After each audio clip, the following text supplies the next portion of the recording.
Junior ডাক্তারদের সঙ্গে রাজ্যের মুখ্যমন্ত্রীর মিটিংকে কেন্দ্র করে নবান্নতে টান টান উত্তেজনা, প্রবল স্নায়ুযুদ্ধে শেষ পর্যন্ত দেখা গেল যে দুপক্ষই 0-0 অর্থাৎ ম্যাচ ড্র।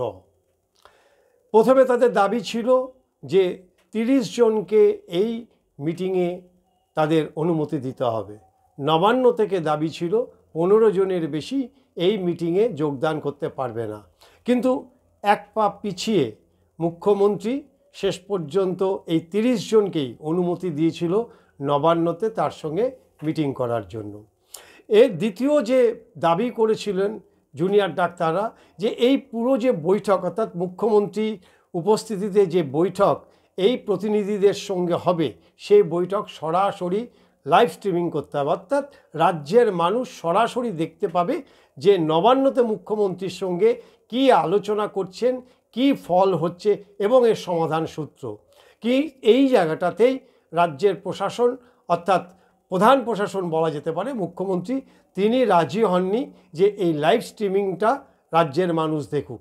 তিনি পরিবর্তে তিনি যেটা দাবি করেছিলেন বা তাদের সামনে তিনি যেটা অফার দিয়েছিলেন যে এই পুরো ঘটনাটা যে বৈঠক হবে এই বৈঠক কি সম্পূর্ণভাবে সেটাকে ভিডিও রেকর্ডিং হবে, পরবর্তীকালে ভিডিও রেকর্ডিং জুনিয়র ডাক্তারদের হাতে তুলে দেওয়া হবে এবং সংবাদ মাধ্যমের কাছেও সেটা দেওয়া হতে পারে।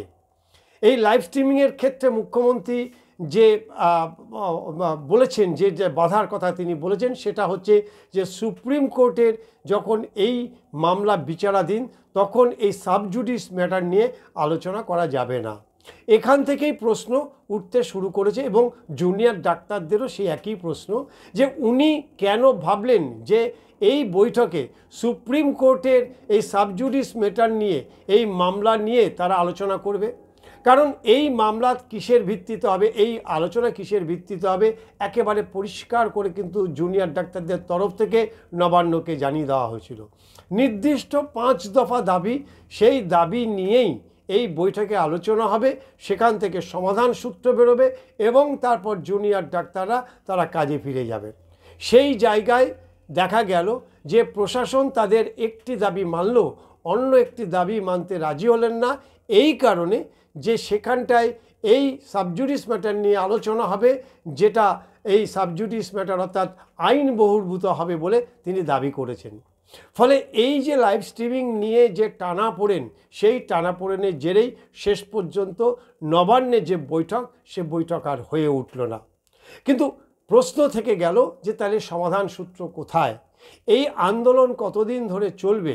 জুনিয়র ডাক্তারদের যে অবস্থান, সেই অবস্থান কতদিন ধরে চলবে? এমন একটি পর্যায়ে চলে গেছে যে সুপ্রিম কোর্ট যে নির্দেশ, সেই নির্দেশকেও কিন্তু তারা মানতে রাজি হচ্ছেন না। রাজ্যের প্রশাসন তারাও ধৈর্য ধরছেন এই জুনিয়র ডাক্তাররা কবে তাদের এই অবস্থান ধর্ণা মঞ্চ থেকে তারা সরে এসে আবার তারা কাজে যোগ দেন।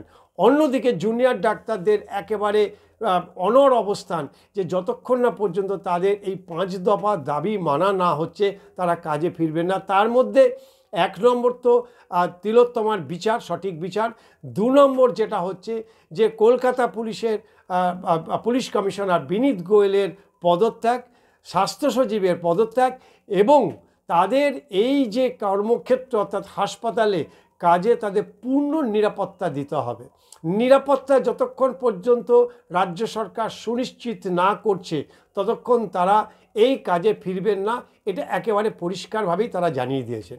কিন্তু জুনিয়র ডাক্তারদের এই আশঙ্কা কি অমূলক?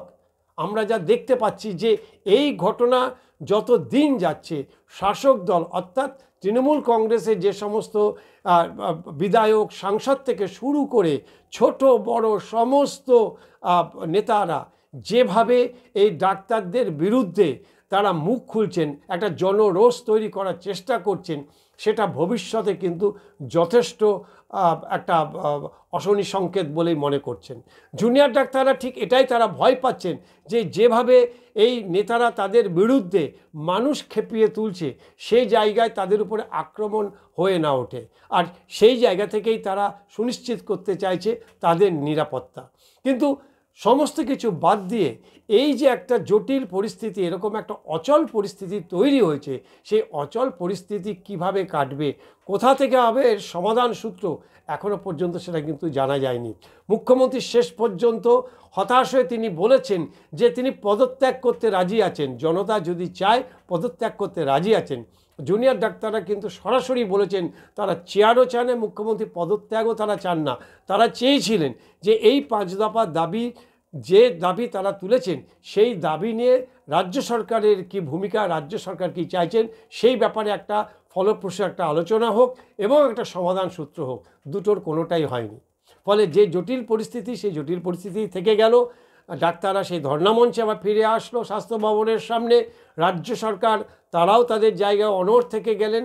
এখন দেখতে হবে যেভাবে এই জনরোষ তৈরি হচ্ছেন, একে একে মৃত্যু, প্রত্যেকটির মৃত্যুর দায় এই জুনিয়র ডাক্তারদের উপরে চাপিয়ে দেওয়া হচ্ছে, এর পরিণাম কোথায় গিয়ে দাঁড়ায়, এর ভবিষ্যৎ কোথায় গিয়ে দাঁড়ায়, সেদিকে আমাদের নজর থাকতে হবে। কিন্তু মনে রাখতে হবে যে রাজ্য সরকার বল প্রয়োগ যদি করে তাহলে পরিস্থিতি কিন্তু আরও ঘোরাল হয়ে উঠতে পারে।